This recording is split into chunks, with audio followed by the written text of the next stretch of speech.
अस्सलाम वालेकुम एवरीवन, क्या हाल है सबके। और पाकिस्तान जो है वो अपना मैच हार गया है। काफ़ी डिफ़िकल्ट हो गया पाकिस्तान के लिए इस वर्ल्ड कप में। यस, 5 मैच रहते हैं, लेकिन 5 में से अपने आई थिंक 4 मैच उन्हें जीतने होंगे तो फिर क्वालिफाई कर पाएंगे। इंग्लैंड को हारना पड़ेगा, बहुत ज़्यादा चीज़ें करनी पड़ेंगी। बहुत ज़्यादा लोग आई थिंक हमारी ज़िंदगी में जब से मैं क्रिकेट देख रहा हूँ यही हो रहा है वर्ल्ड कप में कि जी वो हारेगा, वो जीतेगा, वो जीतेगा, वो हारेगा, वो रन आउट होगा और फिर हम क्वालिफाई करते हैं, क्वालिफाई नहीं करते। चाहे वो T20 हो, चाहे वो ODI हो, चाहे वो टेस्ट का कोई इस तरह की चीज़ हो। So I think that is who we are. तो हमें उस चीज़ को एक्सेप्ट कर लेना चाहिए। लेकिन जहाँ तक मैच की बात है, आई थिंक इतनी ज़बरदस्त बैटिंग ऑस्ट्रेलिया ने की। यस, वो कैच छुटते ही हैं, हमारे भी कैच छोड़े उन्होंने। तो हमारे लोगों ने, अब्दुल्ला शफीक ने और इमाम उल हक ने 60-60 स्कोर किया। उनको कन्वर्ट करना चाहिए था, लेकिन जिस तरह की बैटिंग आज ऑस्ट्रेलिया ने की है, आई थिंक बड़े दिनों बाद जो है वो इस तरह की ठीक ठाक ऐसे बैटिंग हुई, जैसे तबाहकुन बैटिंग होती है और चपेड़े नहीं होती, वो वाली उन्होंने मारी हैं और ठीक ठाक किस्म की, जिससे जो है वो लाल हुए हैं हमारे सबको, सबके सब फैंस के गाल। और बहुत ज़्यादा जो है वो आई थिंक रन कंसीड करा दिए हारिस रऊफ ने और ने। और मुझे नहीं, I don't know why Iftikhar से क्यों नहीं ओवर कराया। अच्छी बॉलिंग करा रहा था, ओवर क्यों नहीं कराया। और जो एक अच्छा बॉलर चल रहा है उससे पूरे ओवर क्यों नहीं करा दिए। आई थिंक बहुत ज़्यादा मिस्टेक्स थी। ओवरऑल बहुत ज़्यादा कंफ्यूजन थी आई थिंक, क्योंकि जब इतनी मारपीटें, मुझे क्योंकि मैं ग्राउंड में नहीं था, मैं प्लेयर नहीं हूँ, मुझे देख के जो है मेरा दिमाग जो है वो चार चपेरे घूम रहा था कि इतनी कुट पड़ रही थी। तो आई आई फील कि बाबर को या उनको जो लोग जो जो देख रहे होंगे उनको कैसा फील हो रहा है। या जिस तरह शायद अफरीदी ने जब सेंचुरी की होगी, या जसन जसूरी ने जब सेंचुरी की होगी, या फास्टेस्ट 50 जब कोई करता है 15 बॉलों पे या 13 बॉलों पे, तो क्या फील होता है। आई थिंक ये तो लगातार दोनों तरफ से हमें कुट पड़ी तो ठीक ठाक। लेकिन आई थिंक बॉलिंग का इतना कसूर नहीं है। आई थिंक डिसीजन जो है हमारे पहले स्टेप से हमारी गलत हुई। हमारी जो इस वर्ल्ड कप में बहुत ज़्यादा लोग इस बात से शायद नाराज़ हों, बहुत ज़्यादा लोग इस बात से अग्री नहीं करेंगे, लेकिन हमारी इस वर्ल्ड कप में जो स्ट्रेंथ है वो बैटिंग है। अगर हम बैटिंग पे स्कोर पुट करेंगे तो हम अपनी बॉलिंग से रोक सकते हैं, लेकिन अगर बैटिंग में स्कोर ज़्यादा किसी टीम ने कर दिया, हम उसको चेस नहीं कर पाएंगे। यस, श्रीलंका के खिलाफ हमने चेस किया था, लेकिन इस तरह की सिचुएशन वन ऑफ होती हैं। हर रोज़ 350 चेस नहीं होगा, हर रोज़ 320-360 चेस नहीं होगा, और ना और किसी भी टीम से नहीं होता। ये नहीं कि पाकिस्तान से नहीं होगा, किसी भी टीम से चेस नहीं हो सकता। So you need to understand कि एक there is a method to madness, तो उसका भी एक रखना चाहिए। मुझे बॉलिंग से इतना ज़्यादा शिकवा नहीं है। शाहीन अफरीदी ने 5 डाली, बहुत ज़बरदस्त था, लेकिन 5 की जगह अगर वो 6 ले लेता तो वो ज़बरदस्त हो जाता। उसने मिस किया वो चांस। उसके बाद बैटिंग जब हमने शुरू की, बैटिंग अब्दुल्ला शफीक ने, और उन्होंने काफ़ी लोग तारीफ़ कर रहे हैं अब्दुल्ला शफीक की, काफ़ी लोग तारीफ़ कर रहे हैं इमाम उल हक की, लेकिन मुझे लगता है कि उन्होंने 20-20 स्कोर कम किया। अगर आप इस वर्ल्ड कप में 50 गेंदें खेल के 80 नहीं कर रहे, अगर आप 30 गेंदें खेल के 50 नहीं कर रहे, अगर आप जो है वो 40 गेंदें खेल के 70 नहीं कर रहे, अगर आप 110 जिस तरह से खेली 160 नहीं कर रहे, तो आप जो है वो अपनी टीम को मुश्किल में डाल रहे हैं। और फिर वो छक्कों वाली बात आ रही है कि छक्के नहीं मारे, चौके नहीं मारे। पाकिस्तान ने बगैर छक्के मारे भी मैचेस जीते हैं, तो वो एक आर्गूमेंट मुझे लगता है कि एक बोगस आर्गूमेंट है कि जी छक्के नहीं मारे, छक्के मार के ना भी वो जीतना चाहें तो वो जीत सकते हैं। Pakistan have done so many times. अगर उनसे नहीं लग रहे या छोटा ग्राउंड था या उनको नहीं लगता, जैसे इफ्तिखार ने आया उसने आके 3 छक्के कराए हैं, वो कहीं भी मार सकता है। वो क्या है कि उसने ऑस्ट्रेलिया में भी मारे थे, उसने क्या है कि इंडिया में भी मार रहा है, तो वो एक बात नहीं है। वो आपकी अपने पर्सनल गोल्स होते हैं कि आपने किस तरह लेके चलना है। लेकिन हमारे प्लेयर्स में अगर नहीं है बात, तो इमाम ने और अब्दुल्ला ने आगे किया स्कोर, लेकिन फिर वही बात है कि बहुत स्कोर मिस किया। और जहाँ सऊद शकील आउट हुआ था, आई थिंक वहाँ वो मैच आए थे।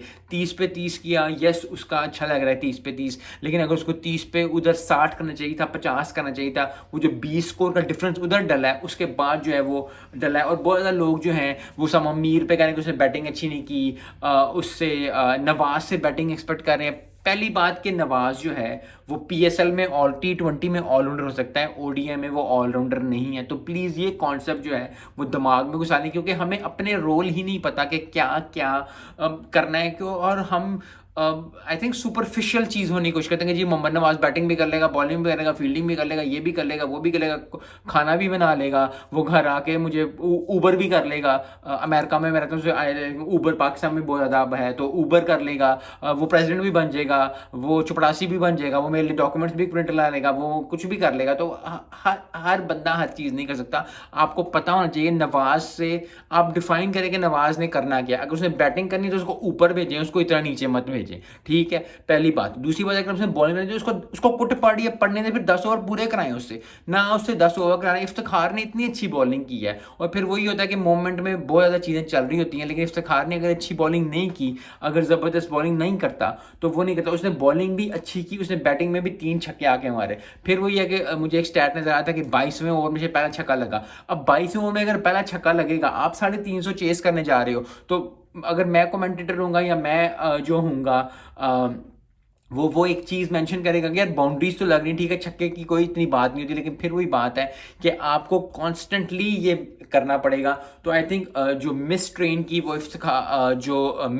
की वो अब्दुल्ला ने और इमाम ने की, उनको कम से कम जितनी उन्होंने बॉलें खेलनी थी, 40 बॉलें आपको बहुत ज़्यादा होती हैं ओडीआई में। अगर हम 40 बॉलें खेलनी है, आपका 40 पे 40 था, 50 पे चलो 50 था, 50 गेंदों के बाद उनको 10 गेंदों पे रखना चाहिए था कि उनको मारना चाहिए था ठीक ठाक। चौके भी मारे, छक्के मारना इतने पड़े, चौके ज़्यादा मारते और ज़्यादा अच्छा स्कोर कर लेते। लेकिन फिर वही बात है कि ओवरऑल जो है वो ज़बरदस्त जो है वो पाकिस्तान ने क्रिकेट नहीं खेली। कुट इतनी पड़ने के बाद बंदा हो भी जाता है इतना ज़्यादा, और फिर अब बहुत मुश्किल हो गया, क्योंकि देखें इंग्लैंड को हारना पड़ेगा, क्योंकि ऑस्ट्रेलिया और हमारे पॉइंट सेम सेम हो गए। तो अगर हमारे पॉइंट सेम है और ऑस्ट्रेलिया के पॉइंट सेम है, अब इंग्लैंड को हारना पड़ेगा, श्रीलंका को भी नीचे रहना पड़ेगा, क्योंकि अगर श्रीलंका और इंग्लैंड ऊपर आने की कोशिश करते हैं तो फिर 4 टीमों के 4 पॉइंट हो जाएंगे, 6 पॉइंट्स हो जाएंगे। क्योंकि अफगानिस्तान से मैं कह रहा हूँ अगर पाकिस्तान जीत जाता है, ऑस्ट्रेलिया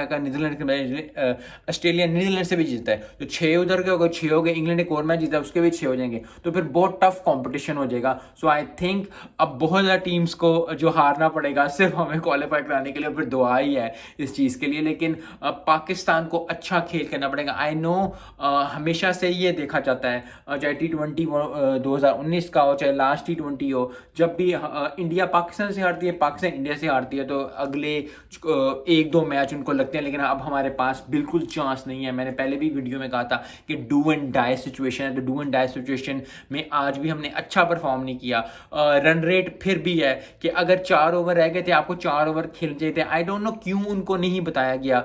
जब आपको 5 ओवर बचा गया था, 80 स्कोर रह गया था, तो आपको लग रहा था कि आपसे नहीं होना, तो आप सिंगल डबल लेते रहते, आपको 25-30 स्कोर कर लेते, 340 या 330 कर जाते, तो वो रन रेट का फर्क पड़ ही जाता। शायद इतना अच्छा ना बनता कि हम ऑस्ट्रेलिया से ऊपर होते, लेकिन अब रन रेट का बहुत ज़्यादा इफेक्ट होना शुरू हो जाएगा। सो आई थिंक ये बहुत क्लियर होना चाहिए मैच में। नीदरलैंड्स को देखें, वो पर्ची लेके घूम रहे होते हैं, उसमें कोई बुरी बात नहीं है अगर आपको इससे समझ आती है, क्योंकि फिर वही बात है, प्रोफेशनल लाइफ में, पर्सनल लाइफ में आपको हमेशा याद रखनी बात चाहिए, जो चीज़ आपको वर्क करती है ना, आपको वो करनी चाहिए, ना कि किसी को देख के। जी विराट कोहली अगर सेंचुरी कर रहा है और वो आखिरी बार छक्का मारे, तो मैं भी आखिर तक जाके छक्का मारूंगा। अगर आप 20 ओवरों में 100 कर सकते हो तो 20 ओवरों में कर जाओ। अगर आप पहले 10 ओवरों में 100 कर सकते हो, 100 कर जाओ। न्यूजीलैंड के बंदे ने दिखाया था, आप वो 35वें ओवर में आया और उसने आके फिर 140-150 कर लिया था। तो ये बात हमेशा याद रखें कि अपनी स्ट्रेंथ पे आपको खेलना चाहिए। और मैं फिर वही बात कहूँगा कि पाकिस्तान की जो स्ट्रेंथ है इस दफ़ा वो बैटिंग है। अफगानिस्तान के खिलाफ अगर हम 300 करेंगे तो आप लिख लें कि हम मैच जीत जाएंगे। अगर हम न्यूजीलैंड के खिलाफ 350, 320 से ऊपर कर जाएंगे, पहले बैटिंग करते हो, पहले बैटिंग की बात कर रहा हूँ, कर जाएंगे तो हम जीत जाएंगे। हम साउथ अफ्रीका के खिलाफ अगर 300 से ऊपर कर जाएंगे तो हम अपनी बॉलिंग से उनको रोक सकते हैं, उनकी बैटिंग को हम जो है वो, हमारी बॉलिंग में इतना दम है। तो फिर वही बात है कि बैटिंग को अपनी स्ट्रेंथ बनाएं, हमारी बैटिंग पे, क्योंकि वर्ल्ड कप में हमेशा ये देखा गया, ये हमने 350 चेस किया था, 320, 340 जितना भी श्रीलंका के खिलाफ, लेकिन वो वन ऑफ सिचुएशन होती है, इस तरह नहीं होता। तो प्लीज़ प्लीज़ प्लीज़, चाहे वो आपकी पर्सनल लाइफ हो, चाहे वो आप क्रिकेट देख लो, क्रिकेट हमें फिर वही बात है कि मैं हमेशा पर्सनल चीज़ों को, पर्सनल लाइफ में जो चीज़ें चल रही थी, प्रोफेशनल लाइफ में जब अगर हम हम जॉब कर रहे हैं, बिजनेस कर रहे हैं, कोई स्कूल जा रहा है, कोई कुछ कर रहा है, उससे उसको क्रिकेट को जोड़ने की कोशिश करता हूँ, क्योंकि क्रिकेट हमें बहुत चीज़ें सिखाती है। तो आज की जो क्रिकेट से हमने ये सीखा, जब आपको कुट पड़ी हो इतनी ज़्यादा, तो फिर आपको जो है अपनी स्ट्रेंथ पे खेलना चाहिए। बाबर आजम ने गलत किया जब उसने जो है वो बैटिंग नहीं की, क्योंकि आपको पता है कि जब ऑस्ट्रेलिया पहले ही डाउन हुई है, अब उससे मोमेंटम पकड़ेगी ऑस्ट्रेलिया, क्योंकि ऑस्ट्रेलिया ने पाकिस्तान को हरा दिया और उसके लिए अब अगले जो है नीदरलैंड के साथ मैच है। तो अगर वो नीदरलैंड उसको नहीं हराती, दुआ तो यही है कि नीदरलैंड ऑस्ट्रेलिया को हरा दे, लेकिन अगर नीदरलैंड जिससे जीत जाती है तो 6 पॉइंट हो जाएंगे। अब हमें अफगानिस्तान से हर हाल में जीतना पड़ेगा, क्योंकि 6-6 पॉइंट अगर हमने उस पहले 4 में रहना ही रहना है, क्योंकि इंडिया और न्यूजीलैंड को तो पकड़ना बहुत मुश्किल हो जाएगा, क्योंकि अगर एक और वो मैच जीत गए तो उनको पकड़ना मुश्किल हो जाएगा, क्योंकि फिर हमें बहुत ज़्यादा मैचेस जीतने पड़ेंगे, उनके बाद बहुत ज़्यादा चांसेस होंगे। तो आई थिंक न्यूजीलैंड और इंडिया को अच्छा करने के लिए, या 3rd और 4th पोजीशन ही बची है, तो उसको रहने के लिए, क्योंकि साउथ अफ्रीका की 3rd है, अब ऑस्ट्रेलिया की 4th है और हमारी 5th है, तो हमेशा ही आपको कोशिश ये करनी पड़ेगी, रन रेट से खेलना पड़ेगा, अफगानिस्तान को बहुत अच्छी तरह बीट करना पड़ेगा। अगर पहले बैटिंग करते हैं 350 करके 100-150 पे उनको आउट करना पड़ेगा, अगर पहले बॉलिंग कर रहे हैं तो उनको 200-250 पे आउट करके 35 ओवर में उसको चेस करना पड़ेगा, क्योंकि फिर वही बात है, चेस करना पहले आउट करके बहुत मुश्किल हो जाता है। तो फिर वही बात है कि वर्ल्ड कप का प्रेशर होता है, अफगानिस्तान के साथ हमारा वैसे भी आंकड़ा थोड़ा चलता है, नसीम शाह भी नहीं है, सो आई थिंक आखिर में जाने की कोई जरूरत नहीं है, ठीक ठाक जाएं, अपने दिल से खेलें, जो करना है वो करें, और उसको T20 ले लें। अगर हम 20 ओवरों में भी 250 भी कर जाते हैं अफगानिस्तान के खिलाफ, तो हम उनको पकड़ लेंगे 250 पे। तो हमेशा याद रखें कि अपनी स्ट्रेंथ पे खेलना चाहिए। पाकिस्तान के साथ अभी भी कुछ नहीं बिगड़ा, सिर्फ ये बात है कि अपने ऊपर बिलीव रखना है। और फिर मैं बार बार ये अपनी वीडियो में, हर वीडियो में ये बात करता हूँ कि अगर आपको अपने ऊपर बिलीव नहीं होगा तो किसके ऊपर बिलीव होगा। और अगर पाकिस्तान टीम की ये होगा कि यस इंडिया से हारे, इंडिया में है, बहुत ज़्यादा चैंट होती है, आज भी इस तरह की चैंट मिल रही थी, लेकिन फिर वही बात है कि बड़े जब प्लेयर बनता है, जो कोई बड़ा प्लेयर बनता है, जब बड़ी टीम बनती है, वो मुश्किलों से गुजर के ही बनती है। सो आई होप कि पाकिस्तान में सैंडी प्रिवेल करेगी और वो जो है वो अफगानिस्तान से मैच जीतेंगे और अगला फिर साउथ अफ्रीका से, न्यूजीलैंड से, हर किसी जीत के सेमीफाइनल के लिए क्वालिफाई करेंगे। मिलते हैं नेक्स्ट वीडियो में। अस्सलाम वालेकुम।